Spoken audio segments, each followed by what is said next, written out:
क्या आप लोग कम उम्र में फाइनेंशियली फ्री होना चाहते हैं? अगर हाँ तो ये बुक समरी सिर्फ आपके लिए ही है। इस किताब के लेखक हमें कम समय में ज़्यादा पैसा कमाकर फाइनेंशियली फ्रीडम हासिल करने के कुछ नियमों के बारे में बताते हैं, इसलिए इस वीडियो को आखिर तक जरूर देखें। दोस्तों, वैसे तो लाइफ में हर एक व्यक्ति फाइनेंशियली फ्रीडम होना चाहता है, लेकिन फिर भी बहुत कम लोग इसको हासिल कर पाते हैं। लेकिन अगर आप इस किताब के लेखक द्वारा बताए गए नियमों को अपनाते हैं तो आप अपनी बहुत कम उम्र में फाइनेंशियली फ्रीडम होकर पूरी लाइफ को एंजॉय कर सकते हैं, क्योंकि फाइनेंशियली फ्रीडम बुक के लेखक खुद अपनी कम उम्र में ही फाइनेंशियली फ्रीडम हासिल कर चुके थे और अपने इसी अनुभव को इस किताब के माध्यम से हम लोगों तक पहुंचाना चाहते हैं।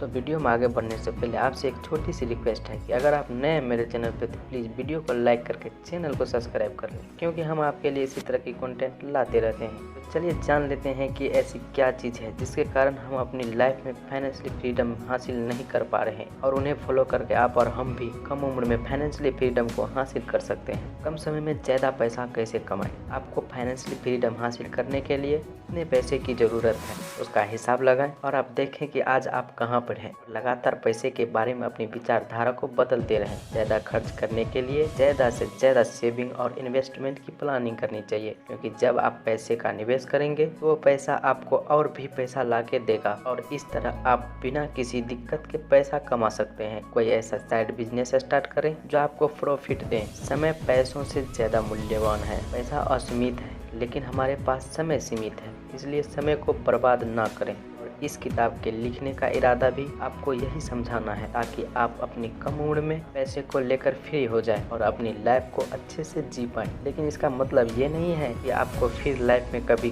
काम ही ना करना पड़ेगा, बल्कि आपको सिर्फ पैसे के लिए कोई भी काम नहीं करना पड़ेगा। इसी उद्देश्य के लिए लेखक हमें परंपरागत कार्य मुक्ति की बजाय इस नए युग के अवसरों का फायदा लेते हुए कम उम्र में फाइनेंशियली फ्रीडम प्लानिंग की सलाह देते हैं। परंपरागत तरीके से रिटायरमेंट प्लान में कई समस्याएं होती है, जैसे कि ये हर किसी के लिए काम नहीं करता, और परंपरागत रिटायरमेंट प्लानिंग में आपकी पूरी लाइफ बीत जाती है और फिर आप अपनी 65 साल की उम्र में जाकर रिटायर होते हैं। इसमें आप जल्दी रिटायर और जल्दी अमीर नहीं बन सकते। इसलिए लेखक इसकी जगह हमें आज जो तरीके काम करते हैं उनके बारे में बताते हैं, जिन्हें अपनाकर आप अपनी यंग उम्र में फाइनेंशियली फ्री हो सकते हैं। यंग उम्र में फाइनेंशियली फ्री होने के लिए हमें जॉब के साथ साथ कोई साइड बिजनेस शुरू करना चाहिए, और साथ ही हमें ज्यादा से ज्यादा इन्वेस्टमेंट करना चाहिए। आत्मनिर्भरता। जब मंजिल स्पष्ट हो जाती है तो वहां तक जाने के लिए रास्ते का हिसाब लगाया जाता है, और यहाँ पर मंजिल का मतलब है आपकी फाइनेंशियली फ्रीडम। ज्यादातर लोग सोचते हैं कि फाइनेंशियली फ्रीडम पाने के लिए बहुत सारे पैसे की जरूरत होती है। चाहे ये नहीं है कि फाइनेंशियली फ्रीडम के लिए हमारी सोच से भी कम पैसे की जरूरत होती है, और हम लगातार इस पर मेहनत से काम करें तो इसको बहुत जल्दी हासिल किया जा सकता है। लेखक फाइनेंशियली फ्रीडम के लिए कुछ पैरामीटर बताते हैं, जैसे कि आप अपनी जीविका चलाने के लिए पैसे का निश्चय करें और अपना आरामदायक जीवन चलाने के लिए जरूरी पैसे का प्लान बनाएं, और बिना कुछ काम करे आप अपने रिटायरमेंट के समय इतना पैसा महीने के हिसाब से कमाना चाहते हैं। आय को स्पष्ट करें।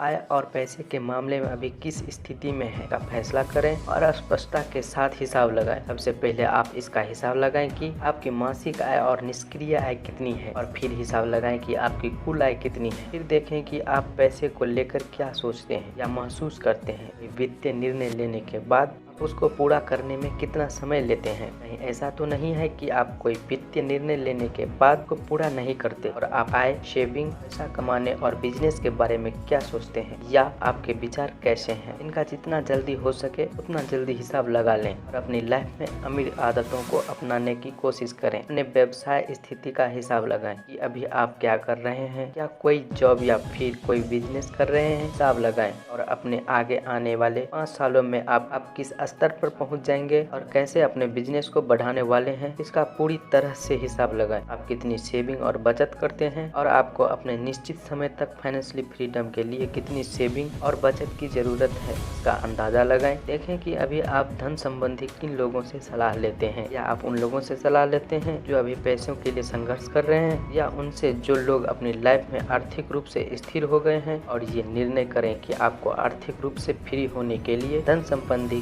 किन किन लोगों से सलाह लेनी चाहिए। तेजी से धन कैसे बढ़ाएं। पैसा इन्वेस्ट करने के लिए अनगिनत तरीके मौजूद हैं, लेकिन ये 3 केवल सिद्धांतों पर निर्भर करता है। आय, खर्च और सेविंग। पहला, आप कितना पैसा कमाते हैं। दूसरा, आप अपनी आय में से कितना खर्च करते हैं। तीसरा, उनमें से आप कितनी बचत और इन्वेस्ट करते हैं। आपको पैसा कमाने की प्लानिंग करते समय इन 3 चीजों पर ध्यान रखना चाहिए और ज्यादा से ज्यादा बचत और इन्वेस्टमेंट पर ध्यान देना चाहिए। तो चलिए पैसा कमाने के लिए कुछ जरूरी चीजों को जान लेते हैं। दिमाग विकसित करें। आप अपनी आय की गणना करें और उनके मुताबिक प्लान तैयार करें कि आप कितना धन कमाते हैं और उसके लिए आपको कितना पैसा बनाने की आवश्यकता है। अपनी जॉब में सुधार करें। अपनी जॉब को देखें और पता करें कि आपको अपनी जॉब से कितना पैसा मिल रहा है और अपनी जॉब में आपको कितना समय जा रहा है। एक बात का हमेशा ध्यान रखें कि समय हमारे पास सीमित है और आप अपनी जॉब से एक लेवल तक ही पैसा कमा सकते हैं। अगर आप ज्यादा पैसा कमाना चाहते हैं तो जॉब के साथ साथ आपको कोई साइड बिजनेस शुरू करना पड़ेगा। कोई साइड बिजनेस शुरू करें। अपनी आय को बढ़ाने के लिए जॉब के अलावा आपको कोई साइड बिजनेस करना बहुत जरूरी है। साइड बिजनेस को निष्क्रिय आय में बदलें। आप अपने बिजनेस को साइड बाय साइड आगे बढ़ाते रहें और अपने बिजनेस को आगे बढ़ाने के लिए ऐसे लोगों को हायर करें जिनको आपके बिजनेस के बारे में जानकारी हो। इससे आपका बिजनेस आपके बिना भी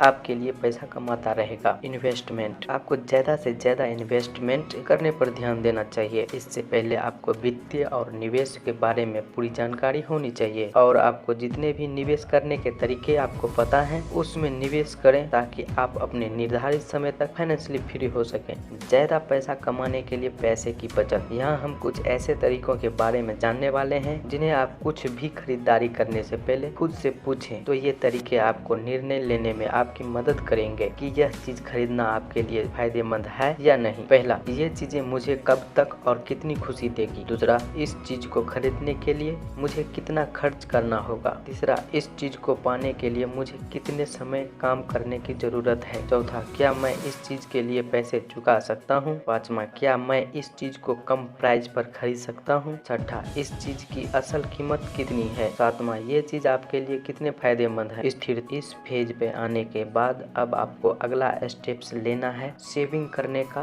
लेकिन लेखक कहते हैं कि आपको छोटी छोटी जगहों पर सेविंग करने की बजाय अपने बड़े खर्चों जैसे घर, ट्रांसपोर्टेशन में बचा सकते हैं, क्योंकि हर एक इंसान की लाइफ में यही सबसे बड़े खर्च होते हैं। ट्रांसपोर्ट बजट के लिए जब तक आप फाइनेंशियली फ्री नहीं हो जाते तब तक आप किसी पब्लिक ट्रांसपोर्ट या किसी सस्ते ट्रांसपोर्ट में सफर कर सकते हैं। इसी तरह आप अपने घर के खर्चों और ट्रांसपोर्टेशन खर्च को कम करके बहुत ज्यादा सेविंग कर सकते हैं। पैसे कमाने में तेजी लाएं। जितना आप कम समय वाले इन्वेस्टमेंट से पैसा कमाना चाहते हैं उन्हें अलग रखें और लॉन्ग टाइम इन्वेस्टमेंट से जितना कमाना चाहते हैं उन्हें अलग तरीके से प्लान करें। हिसाब लगाएं कि आपको इतना इन्वेस्टमेंट तो करना ही करना है, क्योंकि ये तो आपको पता ही है कि जितनी ज्यादा आप बचत करेंगे उतनी ही ज्यादा आप इन्वेस्ट करेंगे और जितनी ज्यादा आप इन्वेस्ट करेंगे उतने ही जल्दी आप फाइनेंशियली फ्रीडम लक्ष्य को हासिल कर पाएंगे। आप एक प्लान बनाएं और देखें कि आप कितना पैसा बचत और इन्वेस्ट करने वाले हैं। आप अपनी इन्वेस्टमेंट इनकम से कितने % इनकम को किसी जगह पर इन्वेस्ट करने वाले हैं, इसकी प्लानिंग करें। अलग अलग सेक्टर में इन्वेस्ट करने के लिए और उस पर लगने वाली फीस का सही से मूल्यांकन करें ताकि आपको बहुत कम फीस देनी पड़े। सही इन्वेस्टमेंट का चुनाव करें। इन्वेस्टमेंट करते समय कुछ बातों का ध्यान रखें। सबसे पहले आपका पैसा सुरक्षित रहे और आपके तय समय तक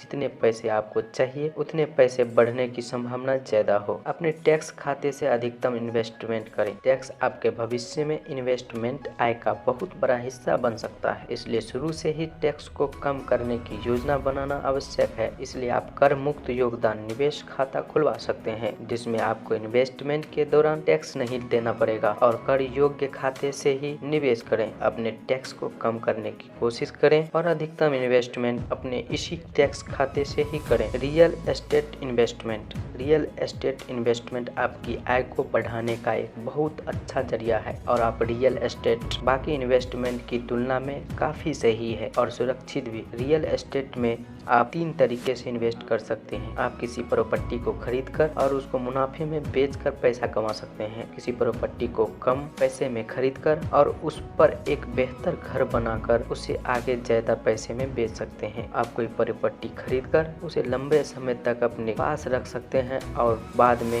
उसकी कीमत बढ़ने पर उससे आप अच्छा खासा पैसा कमा सकते हैं। ऐसे कुछ टिप्स जो लाभकारी प्रॉपर्टी पता लगाने में आपकी मदद कर सकते हैं। एक बजट बनाएं और होम लोन ले लें। ज्यादा से ज्यादा किराया देने वाली प्रॉपर्टी का पता लगाएं। जैसे ही आपको लाभकारी प्रॉपर्टी दिखे उसे जल्दी ही खरीद लें। कम पैसों में बिकने वाली प्रॉपर्टी का पता करते रहें। अपने बाकी जीवन के लिए निवेश करने से कैसे दूर रहें। अगर आप जल्दी फाइनेंशियली फ्री होना चाहते हैं तो आपको सही इन्वेस्टमेंट और निकासी रणनीति विकसित करनी चाहिए, जिससे आपके बिना भी आपका पैसा तेजी से बनता रहे। और आपके फाइनेंशियली फ्री होने के बाद टैक्स को बचाकर लगातार पैसा बनाने के लिए कुछ टिप्स को अपनाएं। फाइनेंशियली फ्री होने के बाद आप क्या करना चाहते हैं, उसके लिए आप एक स्पष्ट लक्ष्य बनाएं। आप अपने शौक से कुछ करना चाहते हैं। रिटायरमेंट के बाद आप सबसे पहले अपने पैशन के हिसाब से काम करें। तो दोस्तों आज की वीडियो बस यहीं तक। दोस्तों फाइनेंशियली फ्रीडम बुक समरी आपको कैसी लगी? अगर आपके मन में अब भी कोई सवाल या सुझाव है तो हमें कमेंट करके जरूर बताइएगा। आपका बहुमूल्य समय देने के लिए बहुत बहुत धन्यवाद। Wish you all the very best. जय हिंद।